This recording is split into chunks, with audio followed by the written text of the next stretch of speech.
Assalamualaikum warahmatullahi wabarakatuh. Salam sehat bagi kita semua.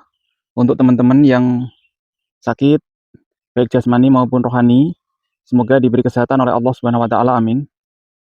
Hari ini sangat cerah sekali. Saya akan melakukan pencarian sebuah benda yang seperti biasa saya lakukan, yaitu mencari media santet ataupun media pelet. Bagi teman-teman, mungkin kata santet ataupun pelet itu sudah tidak asing karena materi atau pembicaraan masalah santet ataupun pelet itu sudah sering dibicarakan di masyarakat. Adanya sebuah santet ataupun pelet adalah bukan sesuatu yang berupa mitos, melainkan adalah sesuatu yang menurut saya adalah real. Jadi memang di masyarakat ada yang berpendapat santet pelet itu ada dan beberapa sebagian mengatakan tidak ada. Tapi saya di sini lebih condong meyakini akan adanya. Karena dari berbagai sumber pun masalah santet dan pelet itu ada. Saya di sini nanti akan mencoba mencari di area sekitar hutan ini karena saya sudah mendeteksi akan keberadaan dari benda tersebut. Nanti saya akan mencoba untuk memperlihatkan kepada teman-teman semua ketika saya melakukan penggalian media santet ataupun pelet yang ada di hutan ini. Jadi supaya teman-teman bisa melihat secara langsung bagaimana saya mengambil media santet ataupun pelet. Jadi umumnya si pelaku itu punya rasa dendam ataupun benci karena suatu hal. Jadi tidak melulu si korban ini juga tidak bersalah. Bisa saja si korban ini pernah melakukan kesalahan kepada pelaku. Sehingga pelaku itu merasa sakit hati untuk menyakiti secara langsung mungkin tidak mungkin dilakukan, maka dilakukanlah dengan cara halus. Dan misalkan dalam suatu rumah tangga, korbannya itu harusnya satu yang bermasalah, tetapi dampaknya atau imbasnya itu bisa ke satu keluarga. Jadi santet ataupun pelet ini memiliki dampak yang begitu besar bagi korban dan keluarganya. Oleh karena itu, jika kawan-kawan semua pernah merasakan atau melihat fenomena santet ataupun pelet, ya solusinya harus segera ditangani.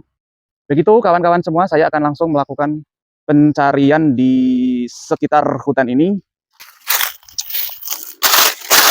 Kita coba di area sini ya teman-teman. Kita lihat di sini masih utuh, masih padat tanahnya.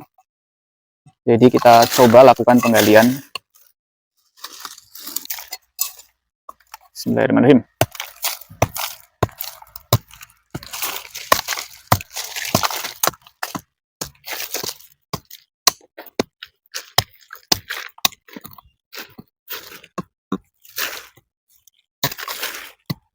Ini teman-teman. Jika memang energi kuatnya memang sudah ada di titik ini, biasanya mudah untuk dicari ya teman-teman. Tapi kalau belum menemukan titik energi di mana sentral benda itu berada, itu sulitnya luar biasa. Karena saya pernah mencari sampai 2-3 jam itu tidak ketemu gitu teman-teman.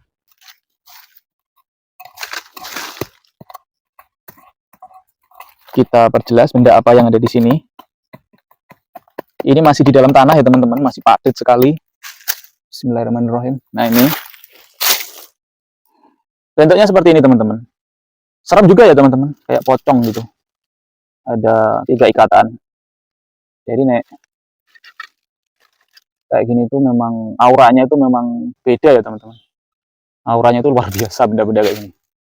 Kayak ada rasa mual gitu rasa-rasanya.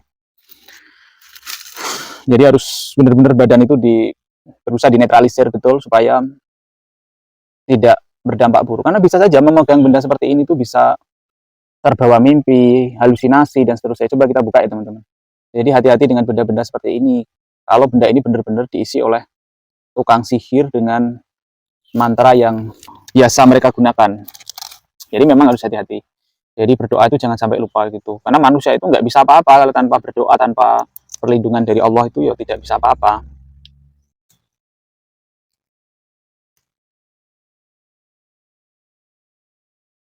Jadi saya merasa media ini memiliki energi negatif yang sangat kuat. Di sini ada beberapa bagian benda ya. Ini ada 1, 2, 3. Coba kita buka, ini apa? Coba kita buka yang ini yang paling mudah. Ini ada jarum. Ini isinya apa? Kita lihat di sini ada kuku. 1, ada 4 kuku. Kita taruh kukunya. Kemudian di sini ada apa lagi? Kita coba buka yang ini.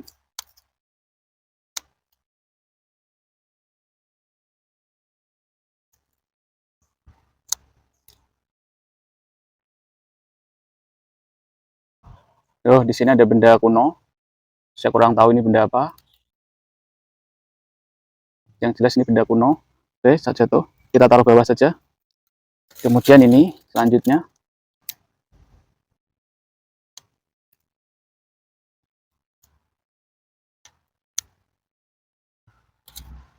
Di sini ada benda semacam cacing ini. Tapi ini semua benda pusaka ini ya teman-teman. Sini. Kemudian ini ada jarum. Jelas ini adalah media santet yang menyebabkan seseorang itu menjadi sakit.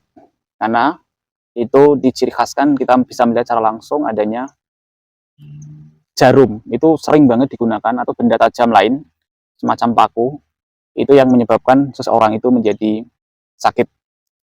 Dan di sini ditambah dengan adanya 2 benda ini. Jadi makanya saya merasa ada getaran yang berat karena di sini ada benda pusakanya. Sebenarnya benda pusaka kayak ini tuh yo biasa aja. Di pasaran itu banyak gitu. Harganya juga murah gitu, saya pernah tahu. Cuman yang membedakan apa? Di sini tuh sudah dimantrai sehingga yang bekerja itu adalah mantra atau alias jin yang menyebabkan seseorang itu menjadi sakit. Jadi seperti ini. Jadi benda ini ya benda biasa, cuman yang berbahaya tadi saya sampaikan adalah jinnya. Jadi kalau jinnya itu kan juga variatif gitu, ada yang kuat, ada yang sedang, ada yang lemah gitu. Jadi kalau si tukang sihir itu sudah profesional, sudah punya bersekutu dengan jin-jin yang kuat, juga dampaknya juga luar biasa terhadap korban yang ada. Kemudian diciri khaskan kenapa ini santet, di mana di sini terdapat kuku dari korban kemungkinan ini. Memungkinkan ini korban, kuku dari korban. Jadi kalau dilihat kukunya agak kecil juga ini. Ini. Tapi di sini tidak tertuliskan mantra-mantra gitu. Biasanya kan banyak itu yang media santet yang dituliskan mantra, tapi kalau di sini tidak ada sama sekali. Melainkan diganti dengan benda pusaka tadi. Dari sini kita bisa ambil hikmahnya, bila mana pertama dari korban merasa sakit, merasa apa, janggal luar biasa, sebaiknya lebih banyak untuk berdoa saja. Sehingga media santetnya itu bisa ditemukan oleh seseorang gitu. Jadi memang berat, jadi sebaiknya memang harus ditemukan seseorang media santet itu. Kalau sudah terbuka seperti ini, insya Allah pengaruhnya sudah semakin berkurang. Kalau belum terbuka seperti ini, wah luar biasa itu. Korban itu bisa sakit bertahun-tahun. Dan itu tidak sembuh-sembuh, walaupun sudah dibawa di berbagai tempat pengobatan medis. Karena memang penyakit santet itu sulit untuk diobati sebenarnya. Sebenarnya sulit gitu. Jadi ya sebaiknya diobati oleh seorang yang ahli di bidangnya. Mungkin demikian kawan-kawan semua, semoga bermanfaat. Untuk korban semoga segera sembuh, semoga sehat. Kami doakan dari sini, walaupun kami tidak mengenal korban, tapi ya semoga sembuhlah, kasihan dengan kondisi yang mungkin parah. Cukup sampai di sini. Terima kasih. Wassalamualaikum warahmatullahi wabarakatuh.